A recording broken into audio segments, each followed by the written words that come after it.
Next on the list of candidates will be Sean Miller. And Sean, how should the school board approach a second bond election? And would you suggest any alternative approaches to gaining more public favor for the project? Sean? First, I want to say I am for the renovation. I am for the gym. I'm going to say that first off. But here's what I'm scared of: the bond deals. What happens next year if we get another 10% cut?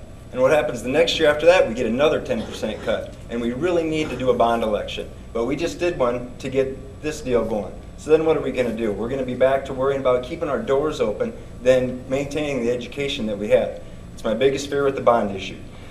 If we are going to go ahead with this gym at this point, if we decide it has to be done right now, there's no other way of doing it, I think we need to really look at some other avenues of financing it.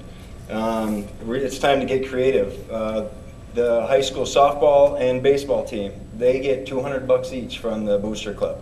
Should the football, basketball, wrestling, should all the other programs be looking at funding themselves? Maybe.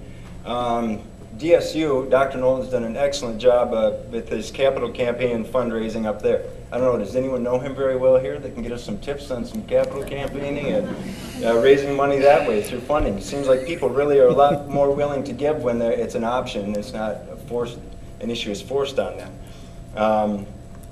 We just got to get creative in the funding like that and see how much we can really knock off what we really need to do, get it down to a bare bones price.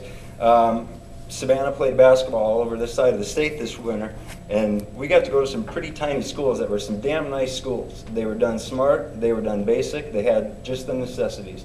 They were a school that everybody could be proud of, and it looked like everybody that was there was proud of them. So I think we need to think really hard about this before we proceed.